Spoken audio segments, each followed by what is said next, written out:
여러분, 우리 감사하라는 말 참 많이 듣잖아요. 근데 그 말이 도대체 정확히 어떤 힘을 가지고 있는 걸까요?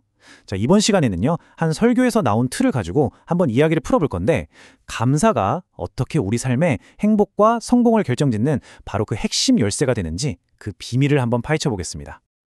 행복하고 성공적인 삶. 이건 우리 모두가 꿈꾸는 거잖아요. 그쵸? 근데 그 비결이 도대체 뭘까요? 답은 정말 많을 거예요. 하지만 오늘 우리가 살펴볼 자료는요, 아주 뜻밖의 그러면서도 엄청나게 강력한 한 가지를 딱 짚어냅니다. 그게 바로 감사입니다. 자, 이 문장 한번 보세요. 이 세상의 가장 큰 불행은 감사를 잃어버린 데서부터 시작이 됩니다. 와, 이 문장 정말 강렬하지 않나요? 그냥 기분이 좀 안 좋다 이런 수준이 아니에요. 불행의 시작점 자체가 감사를 잃어버리는 거라고 딱 못 박고 있거든요. 바로 여기서부터 감사가 얼마나 중요한지에 대한 이야기가 본격적으로 펼쳐지는 겁니다. 그렇다면 말이죠, 감사를 잃어버린 삶이랑 또 감사를 꽉 붙잡는 삶은 구체적으로 어떻게 다를까요? 자, 첫 번째 파트에서는 바로 그 극명한 차이점, 그리고 감사하는 마음이 가진 진짜 힘은 뭔지 한번 알아보겠습니다. 지금 보시는 이 표, 왼쪽이랑 오른쪽, 정말 다른 세상 같지 않나요?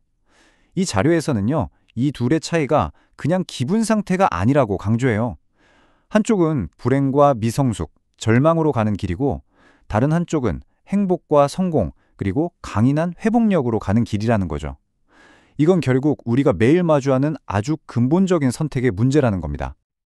자, 그렇다면 여기서 말하는 감사라는 건요, 우리가 그냥 고맙습니다라고 말하는 것 그 이상을 의미하는 거예요. 제가 이 자료를 보면서 정말 흥미로웠던 부분이 바로 이겁니다. 감사를 그냥 잠깐 느끼는 감정이 아니라 한 사람의 성숙도를 보여주는 척도, 심지어는 영적인 무기라고까지 정의하더라고요. 훨씬 더 깊고 강력한 개념인 거죠. 아니, 영적인 무기라는 말까지 나왔으니까 도대체 감사가 어떤 힘을 가졌는지 더 궁금해지잖아요? 이 자료에서는 이 힘을 마치 세 가지 초능력처럼 설명을 합니다. 감사가 실제로 우리 삶을 어떻게 바꾸는지 그 놀라운 능력들 지금부터 하나씩 살펴보겠습니다. 바로 이 세 가지 핵심 결과, 그러니까 진정한 행복, 자연스러운 성공, 그리고 영적인 승리, 이 모든 게 감사하는 삶에서 나온다고 이 자료는 주장하는 겁니다. 자, 그럼 하나씩 좀 더 자세히 들여다볼까요?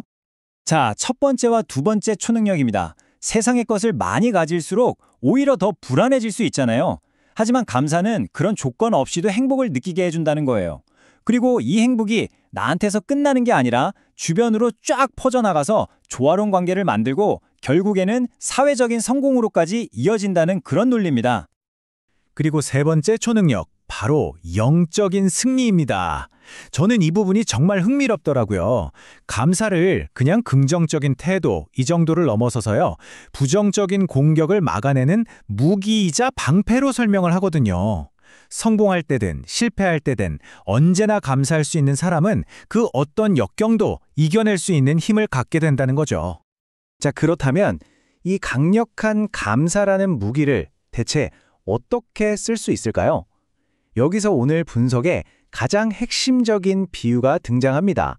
뭐냐면요, 감사는 세상을 바꾸는 마법이 아니라는 거예요. 그 대신 세상을 바라보는 우리의 눈, 즉 관점을 바꾸는 기술이라는 거죠. 네, 바로 안경 비유입니다.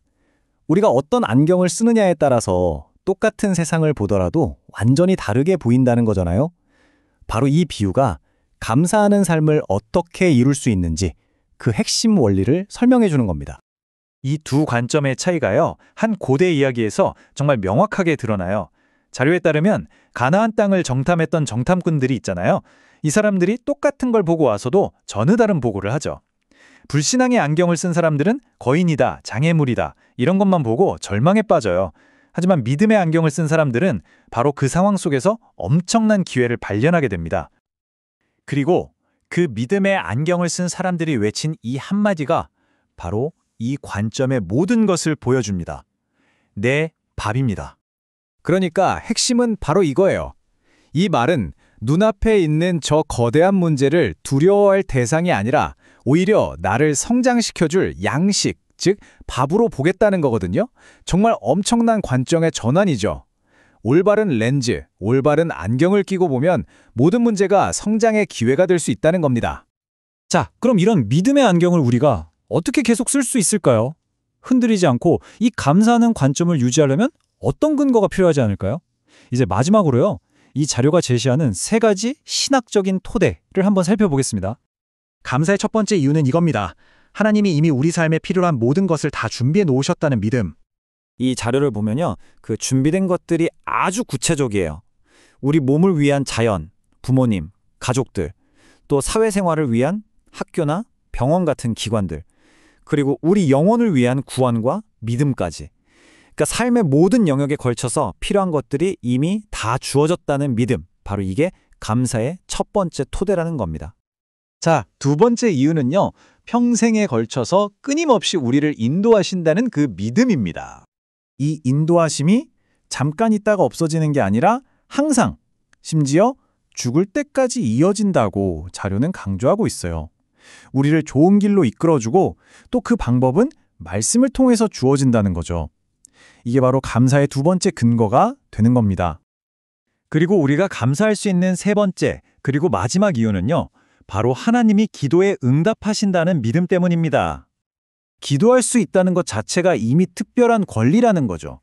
그리고 그 기도에 대해서는 항상 가장 좋은 것으로 응답받는다는 약속이 있으니까요. 이게 감사의 세 번째 토대입니다. 언제든지 도움을 요청할 수 있는 통로가 열려 있다는 그 믿음이 자연스럽게 감사로 이어지는 거죠. 자, 그럼 오늘 살펴본 내용을 한번 정리해 볼까요? 핵심은 이겁니다. 감사는 그냥 좋은 일이 생겼을 때 수동적으로 느끼는 감정이 아니라는 거예요. 이건 명확한 믿음의 기초 위에서 우리가 의식적으로 관점을 바꾸는 능동적인 선택이고요. 바로 이 선택이 우리의 현실을 바꿔버리는 진짜 힘을 가졌다는 겁니다. 마지막으로 이 질문을 여러분께 한번 던져보면서 마무리할까 합니다. 오늘 우리가 이야기 나눴던 그 핵심 비유 있잖아요. 내 밥이다. 이걸 여러분의 삶에 한번 적용해보는 거예요. 지금 당장 여러분을 힘들게 하는 그 도전, 혹시 나를 성장시킬 양식으로, 밥으로 바라볼 수는 없을까요? 한번 깊이 생각해 보시면 좋겠습니다.